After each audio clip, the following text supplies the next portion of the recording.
Coach Casey, because you guys turned so many heads this year, is what was accomplished this year the minimum standard, or can the fans expect some growing pains going forward? Well, we're not finished. We expect.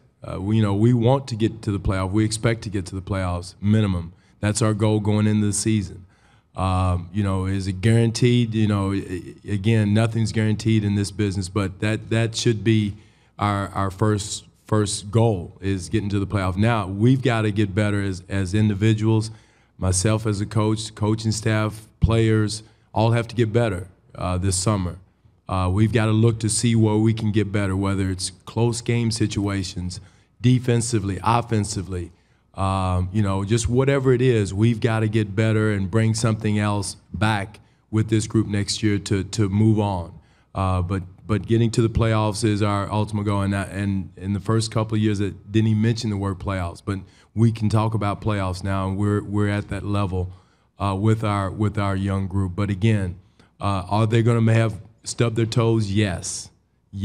I mean, I thought you saw a great example of it with Jonas, and I love him to death. He played excellent the first 5 games or 6 games, and but the 7th game he played like a young player. And that was to be expected. I expected in the first game, but I think you're going to see that the roller coaster like that with young players. And what we have to do as a coaching staff is try to minimize the downs, with young guys. But our goals are taking a step forward going into next year. Josh Lewinberg, TSN Radio. Coach, congratulations. Yeah. There you go. Okay. Congratulations, Masai. At what point did it become clear that Dwane was the man to go forward with?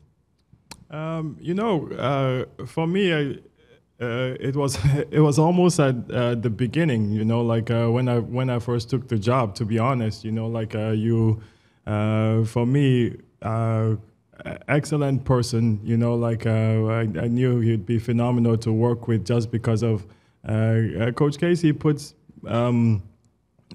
basketball first. We're all in this business, and sometimes it's tough. Where we all have egos, we all have pride, I've never seen anybody so down to earth that just is a basketball junkie.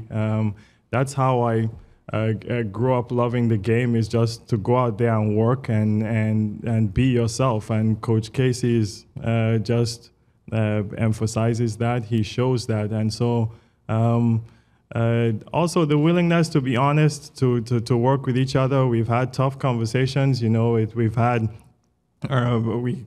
we've had disagreements, that's, for me, that's I don't think I'm sure Pop and RC have disagreements. That's part of the business, and we have to handle ourselves well, and we have to know what the direction and the goal is of the organization. And I think Coach Casey showed that. And then the growth, all season long, we had a plan, and in business, you stick to your plan, and you try to, you have those bumps and low curve balls thrown at you. You just need to keep going and try and figure it out. And what better leader for us to have. On the left side, please. Dana McKeel from Rogers. Fellas, a question for both with regards to consistency being the key to success in any lineup. What will be the first priority for both of you when it comes to adjustments to the lineup for next season? Obviously, from a front office point of view, I'll answer that from our perspective. I think we have to map out a summer where our players get better, our young players get better. I'm sure Coach will elaborate on that. But as far as I'm concerned, keeping our core group going forward with Kyle Lowry, Greivis, Vasquez, Patterson, and those guys are they're priorities for us. And if you want to build, I think, a team where we have young players, we have to build on continuity. And I think the priority for us will be the draft first. We have that coming up, and we have to attack that as hard as we can. And then when free agency comes, we have to attack our guys first. So I'll let Coach answer from a coaching well, from a coach, Masai started it, getting better individually, coaching staff, including the players. I challenge our coaching staff, to go and pick the brains of different coaches, college coaches, other NBA coaches, ex-coaches. Let's bring something new back, some fresh ideas. There's no bad ideas that we want to look at. Individually, I know, like Terrence Ross, I just told you, he's got to get stronger. Just as physical, he's a great athlete. But to use that athleticism, you got to have a strong base and strong, bottom to not get knocked off your mark, hold your ground defensively. And he saw that going against Joe Johnson, which was a great experience. Jonas has to get better. Masai's hooked it up where he's going to work with Hakeem this summer, which is great. It's going to help his smoothness, his rhythm, because that kid, he'll work until the sun goes down. But again, he's got to get that rhythm, that feel, and that's something that Hakeem, coaching against him, was one of the best in the world that I've ever coached against, that, had the footwork, the rhythm, take what the defense gives him, and that's the next step for Jonas, is to be able to do that, because, he's got the ability, he's got the skills, but he's just got to get that feel and rhythm in the low post offensively. So there's so many things individually that our guys can work on that have to get better. DeMar can get better. He's got to get a stronger base that will help his defensive stance, offensive stance. Just those little things each guy can bring back is going to help them tremendously. And Kyle, he coming back, 100% healthy, letting his body heal a little bit. Amir can come back with something else. Pat Patterson resigned with his low post play. I think that's something where he can get better with his low post game, with his back to the basket. So the upside of our players, and that's what's the beauty about our team. And our upside is there. And Masai talked about Brooklyn. They're built for right today. Tomorrow's not promised for them, and they have a lot of Hall of Famers. But looking out on the floor the other night, you could see how much growth could be had by our guys with a strong summer, hard coaching. Jesse Mermis is going to go out and live in LA because we have so many players to live out there and work with guys on a daily basis. So it's going to be a big summer for us, and we'll be heavily involved in development this summer. Eric on the right side. Eric Curry, National Post. Dwane, congratulations. Masai, how essential is it to retain Kyle, and what are the challenges in doing so? It's very important for us in terms of continuity. Kyle has had a phenomenal year. I think he was. I thought Kyle was a huge key to our season, and Kyle is a free agent. I think one of the things we looked at when we made that trade was how much we could grow if we went the other way, and there was communication with Kyle and his agent, and he knew what we were going through during that process, and the team began to play well and take off, and we continued to have conversations with Kyle, and then we all collectively decided that, this is something we want to see through and figure out, and so for me, negotiating is easy for me. If we want Kyle to be here and Kyle wants to be here, it's when negotiating becomes tough when either party maybe does not want the player to be here, or the player does not want to be here. But I think we'll be fair with Kyle, and we'll figure it out. And I think it's important. He's grown as a person tremendously, to be coached and to work with, and his teammates. Everybody has said that. And we're very proud of him, so we'll go through that process, but we're optimistic. Stuff will happen, To be honest, too, we're building our team where we have to be confident with ourselves. You know, we don't want to sit down and cry under a table because something goes wrong. You know, like, hey, the organization stands, and that was one of my points. Is we need to stand as an organization, we need to stand as a city, we need to stand as a country, and go out there and compete and be ourselves and compete with the rest of the teams. Coach is right. Brooklyn is built for now. I think they're a phenomenal team. And again, we wish them best of luck. But we're going to go out there and compete when we go out. We respect all these teams. But come October and November, we don't like them again. We don't like all the other teams again. And we'll go out there and compete with them and play because that's what the NBA is all about. And that's what we need to learn here, and that's what we're learning. That's the process we're going through as a team, as an organization, as a country, everything. The fans showed that it's time we grow and stand up for ourselves. And I want to say this, piggyback on what Masai just said. Our fans were unbelievable. And, you know, talking to Kid after the game and talking to the other players, that's something that's a big positive for us. I mean, we take a backseat to nobody with our fans. The best in the league, not even close. And even in the championship year in Dallas, the fans here, no disrespect to Dallas, but are not even, it was louder, more passionate, more consistent. I mean, the players there talked about how they couldn't even hear themselves think out on the floor. And that's what you want from your home crowd. That is a home crowd advantage, home team advantage is what we had in this series. We couldn't pull it out, but they did their part. They did their part, and that's what we stand for, and we're proud of to be a part of that.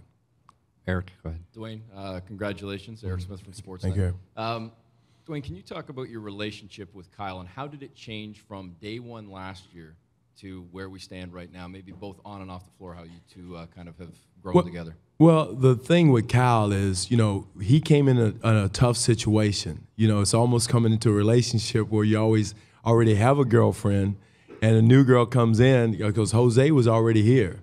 And Kyle and I, we've had this frank conversation. Matter of fact, we talked about it yesterday before he left. And, you know, Jose was already here. We already understood. Jose knew the system. He knew the calls. Kyle came in trying to learn them. And Kyle is a very prideful man, and it should be. But it was already, you know, Jose and I had already established an understanding. Jose and I, believe it or not, didn't see eye to eye either. You know, I mean, there was times when Jose would say, no, we need to do it. No. So it was always, I think that's a typical relationship between a coach and a point guard. But so Kyle came into that situation kind of second fiddle, and if you know Kyle, he's not a second fiddle kind of guy. So, but again, it grew from that. Once Jose was traded, it got closer. He understood what we were doing. I understood what he was going to do in certain situations, trusted him. That trust built. He trusted me that I was telling him the right information. And is it always going to be perfect? No. There's no head coach out there that I've been around that's always been perfect. But it has grown, and it's still growing with that, because I think Kyle is growing as a man, as a father, as a husband. I think outside of basketball, that's where, you know, excuse me, we were at Rudy's wedding last summer and spent time there. That I thought that was valuable, seeing him away from basketball, spending time with him away from basketball. So all those relationships and time and understanding helps in all relationships, and that's where I feel like going in the future, it's even going to be better. Nathan, in the back. Thanks. Nathan Downer from CP24. This is for the general manager, Masai. What can you tell us about this deal? We're hearing it's 3 years. We're assuming it's a raise? It's a what? A raise? A raise. I think we leave that. We've agreed in principle, and Dwane agreed to the deal, so I think it's a good deal. There's this rumor swirling about a potential signing of Vince Carter. Mm-hmm. What might a guy like him bring to a young team? He's still a property of another team, so I can't comment. Obviously, we're going to go through all that whole process with our team, with the front office staff, and I want to commend them too. They've done from Jeff to Bobby, Teresa, Dan, all these guys. The analytics guys. I think they're always right. They've done an unbelievable job. I really commend them. But this is our time to work now, and that whole process of the draft, free agency, we have to go through it. And there are going to be tons of names that we're going to look at. For me, there's not going to be any crazy decision here made. There's no quick fix. We're a growing team and we're going to grow gradually. I really don't care what the expectations are. The way to build in the situation we're in is to continue to give our young players the opportunity to try and draft well. And whichever players we sign, we make sure we sign, figure out the right players to sign. So I can't really comment on that, but we're going to go through a thorough process. Michael, down here. I can hear you, man. You got a voice. Go ahead, Joe. Go ahead, Joseph. Joseph Kashar. Oh, okay. Joseph in the back. Go ahead, please. Joseph Kashar, the score. Coach, you mentioned after Game 7 that as a coach, you yourself can get better. It's not just players that can get better. We know how players can spend their summers trying to get better. How exactly does a coach go about trying to get better in his day-to-day job? As I usually do, I'll go through every game, every tough game we had, every tough situation we had, analyze it, overanalyze it, see what we can do better. In all those situations, I think as a coach, you do that. I second guess myself anyway, but in those situations, could we have run a different play? Could we have had a different defensive scheme? Could we have had different personnel on the floor? All those things you go back and look at and evaluate and grow from that. And believe me, there's not a coach in this league, I don't care how many leagues, Pop will tell you, he grows after every season also. So that's on. I do it every year, but even more so this year of how I can get better in those situations, how we as a staff can get better, of whether it's a new scheme, but teaching methods. How can I get Jonas to understand better? How can I get Terrence to understand better, or Steve Novak, or whatever, communication skills, whatever it is, to try to get us that one more point, that 2 more points, or whatever it is, and to continue to grow. So that's the key, and I've challenged our whole staff to do that, and as well as the players. So I do it every year, but even more so this year, I think with a growing team, that's even more important. Gahal on the right side. Carl Kelly, Globe and Mail. Dwane, Kyle talked yesterday about that 10 days or so after the Rudy Gay trade, when it seemed like he might be dealt and the team might be disassembled, and how amazing it was where it had ended up. Can you walk us through emotionally from where you were in that moment to right now? Well, it's like I told Kyle, and Masai was straightforward with everybody on the team. This is a business. You guys are here now, but nobody's guaranteed anything. I'll tell you if something's going to happen, and if it happens, you'll be the first to know. Your agent will be first to know. So there was no secret. So Kyle understood the business of basketball. He had seen Rudy be moved, but he kept his head. To Kyle's credit, he was strong. He was smart about it. We communicated about it, about how you've got to play. Not only if you're going to play for us, you're also auditioning for 29 other teams. So motivate him in that way also. But he was great under those circumstances. His name was in the paper. Kyle had nothing, and Masai was not adding anything to it. It was all coming from your side in the media, more so to speak, every day. It was something, headlines, and mostly out of New York. So he was reading that every day, but he handled it as a pro, and that's the same way I advise all the players. If your name is in the newspaper, that means you're doing something good, if they're talking about you. So continue to do that. Be a pro. It's a business, and and I thought all of our young guys handled it tremendously, especially right after the Rudy trade. But again, it was started with Masai being straightforward with players, honest with the guys. It wasn't like, it was a total shock that if it had, that it was already out there. But they knew. Michael? Masai, if it sounds like you're committed to going forward with a young group at the top of your rotation, what would you like to alter or tinker with throughout your rotation? You got Tyler Hansbrough and John Solomons, I think, are both guys with buyouts in their contracts. Mm-hmm. What do you see yourself doing on that front?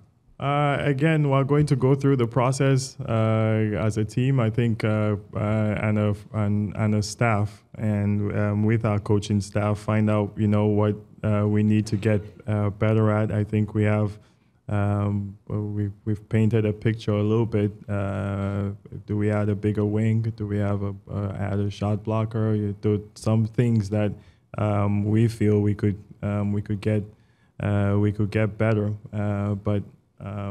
No decision has been made. We thought all our players had good value for us and played well at times. And sometimes, it was, especially on the bench, it was one guy or the other. So I think we're going to evaluate that situation and figure out who we feel helps us going forward, or if we need to add a couple guys. Corey, on the left side. Corey Warren from TSN. Dwane, it's a coach for you. Back over here. Okay. I'm curious to know how your emotions kind of played out during this season. You come in, you've got a new boss to start the year. You get off to a bad start. There was this whole thing with the Rudy Gay trade and whether or not Kyle was going to stay. At what point did you start to maybe question your future with this team, and when did it turn to now re-upping for another 3 years? Well, the only time I had a question was whether I was going to come back or not. That was, and it's right. So Masai had every right to make his own decision, as the president of the organization, who he wanted as a coach, and I understood that. Again, it was my first rodeo. And again, once he decided that I was the guy that he wanted to lead the team, I had no other doubt, no other thoughts except to lead this team to where we needed to go. I didn't worry about last year, the deal, and I've said that, money, contract, looking over my shoulder, anything. I was focused, and hopefully that, bled over into the team, the consistency, because I think the most important thing you can do as a coach is be consistent. And I felt like I was that way throughout the year. I mean, I never, talked about contract, never worried about it, and I think that was why we could be consistent as a team as far as growing and developing. Because if I was emotionally up and down, then your team is going to be emotionally up and down. Now, nobody was more down after a loss than me, but you're supposed to be. I mean, you should be. It should hurt. But, any other way, any other conversation was never about, contract last year, whatever, or having questions whether I was going to be here or not. Can I add to that? I think Coach Casey has shown nothing but class. I'm not just saying it because he's not my coach, or we went through tough times, and I think. Even I'll be honest with you guys, the first time I went to Coach Casey about this and we talked about this, we talked about stuff, and I like to get general opinions, and Coach Casey was the first one to say let's do it after the season, and I give him credit because the first time I talked to him about that, we were in that spot where we were actually going through a tough time, maybe dropping to 6, 7, 8 at that point, but I think Coach Casey was really classy because he said to me, with the players, he's gone to the players and said, you know what, let's leave this thing and concentrate on the season. This is us to prove ourselves. And he said, if I've preached that to the players, then I owe it to them to continue this. And we'll talk about it after the season. And I really give him credit for that. Doug on the front right. Dwayne's Doug Smith, the Toronto Star. I know you didn't think about this during the year, but what does this do to validate your coaching career after Minnesota and getting now a second contract here? How does that validate what you do? Well, hopefully it validates that all of us can get better. I've gotten better as a coach, as a head coach.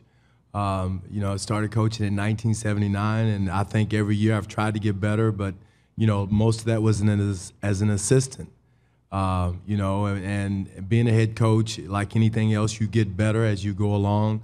I guarantee if you talk to Jerry Sloan, he will tell you he got better as he went along. So I think that's, and I try to learn every day, Doug. I try to read, I try to talk, pick other coaches' minds and brains. I watch probably too much basketball to try to see what other teams are doing and what they're thinking in certain situations. So I think more than anything else, growth is what it tells you, and I'm not afraid to say that. If someone is telling you they know it all, have all the answers, they probably don't.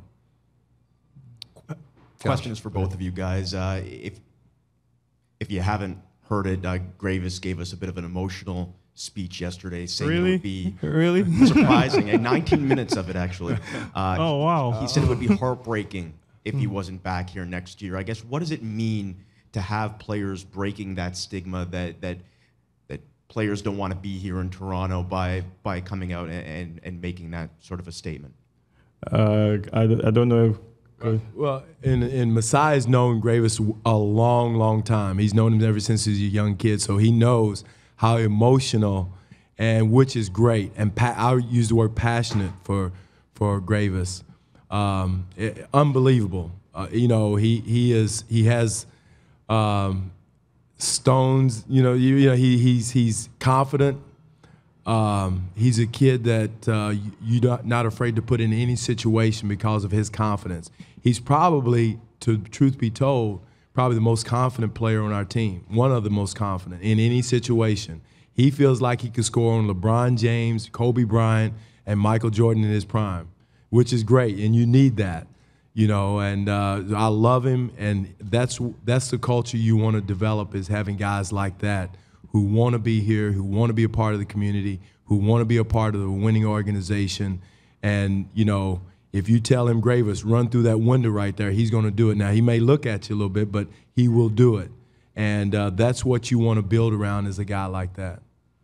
You don't want to get me started on the guy, and you don't want to get me started on free agents not coming here. It's because I'll go on a rant. I think Greivis is one of the best teammates you can have, and it's a business, and we're going to make a business decision. It's funny. Last night I get a text from Drake, and we're going back and forth, and I asked him what he's doing, and he says, I'm at dinner with Greivis. And it was very funny, but that's who Greivis is,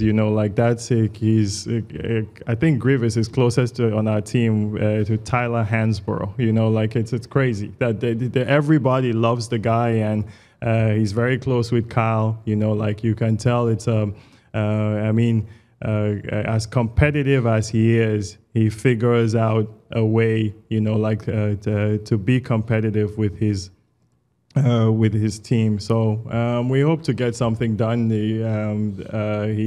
He's one of those pieces on a team where that he's always going to be a great teammate, and they're going to go out and compete. I need to say that again, that I think from Coach Casey to Kyle Lowry to DeMar to all these guys, they competed. They go out there and they leave it on the floor every single game. There's not one. To come down to a game 7, 6 seconds left with the ball in our hands, if we can't compete, if we can't get any better than that in terms of competition, where all of us knew that we were coming back and we were going to at least compete with this guy. So in terms of free agents, we have to do our jobs. I can't go into my office and hide under the table and start crying that free agents don't want to come here, or start crying that we lost a game in Game 7 because we've we lost a game in Game 7 how many years ago, like I honestly like can care less, like we have to grow and we have to build and we have to be confident with ourselves that we're going to do our jobs, and it's my job to put a brand on the floor and to keep building here. So, and if anybody that looks at that crowd, looks at our team, looks at our head coach, passionate, a great city, great country, for me, the best fans in the world now. Everybody is talking about it. Hey, if you don't want to come play here, then you know what? We'll go figure out the next. We're not gonna cry. Stephen in the back on the right side. Congratulations, Coach. Thank you, Steve. One of the things that came out yesterday, aside from every player saying how much they wanted you back, was that the message of consistency. DeMar mentioned it. He said, since you've been here, it's the same message, and it's created an element of trust. He believes what you're saying because you're always telling him the same thing. How important is that to building chemistry, to changing culture, that they're getting the same message on a regular basis? That's from coaches at Kentucky, I go back to Adolph Rupp. They ran the same offense for 50 years. They had the same system, every year. I think basketball has to have a system. We have a defensive system that we would tweak every once in a while. We tweaked it a little bit more in the playoffs because of certain situations, but our system was the same. I think that's what he's talking about. I think our offensive system is the same. We pushed it a little bit more this year, a little bit more pick and rolls. We got better offensively, but the system was the same, and I think that's what he's talking about. And DeMar will tell you I get on him just as much as I would get on Greivis or get on anybody else. I would never embarrass any of our players in public or anything like that, but they'll tell you that I would let them know when they make mistakes, and I think that's what DeMar's talking about. But he also is a picture of consistency, because he's gotten better every year and brought something new back. And again, like Masai challenged him, I challenged him to come back again next year even better. Don't be satisfied by being an all-star just this year. You want to be a perennial all-star each and every year, and to do that, you've got to continue to bring something new back to the table. And I think that's the consistent message he's heard every year he's been here, and he's taken heed to it. Eric on the left. Dwane, you've talked a lot about Jonas's improvement, Terrence, DeMar, Kyle. Is there a moment specifically that stands out for you that we haven't discussed that you're most proud of this year? Jonas, I would say his growth in Game 1. I tell you what, I was shocked. I mean, I was excited and shocked at the same time the way he came out, and really I thought he dominated, in Game 1. A way I haven't seen a second-year player do. That was a moment I said, this young man is going to be. But throughout the year, he had shown that type of play on and off as far as his growth. I don't know if there was a specific moment, but I thought Game 1 was a place where I think Jonas showed his growth and his potential of reading situations and that type of thing. DeMar has shown it all. He was a picture of consistency all year as far as what he could do. Passing, his pick and roll, when we started running pick and rolls this year for him. If you had to ask me last year or 2 years ago, was DeMar going to be a pick and roll player? But he has developed into that. So that throughout the year. Terrence, the Clipper game, unbelievable. I have never seen that. Well, yes, I have. Rashard Lewis had 55 against the Clippers. When he was a young kid. But Terrence Ross, that game was unbelievable. He couldn't miss. I mean, so that was a glimpse of what he could do if he continued to work. So it was more throughout the year, Eric, than it was just one specific instance. Over to Eric on the right side. Masai, Dwane mentioned throughout the year that when you have chemistry and it can go away just like that. How much value do you put on the chemistry that this team clearly had, and is there a risk in overvaluing it?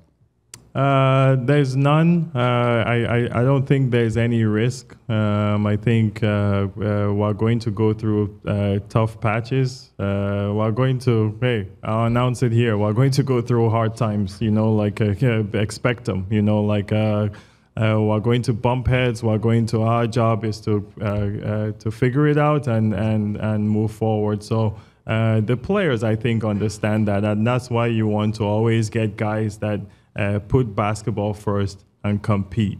And those are the kind of guys we have. So I don't. For me, you know, like that taste in your mouth is a little bitter, like how we lost, you know, like, but it also in some way it sometimes reminds me of that Game 7 we went to with when I was with the Nuggets. We went with the Lakers, but they have that hunger, you know, they come back hungry, and these guys are just a phenomenal group of guys that want to work and go out and compete. So.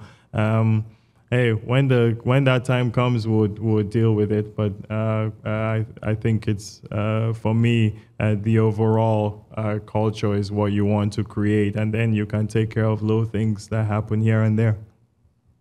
Any further questions? Thank you.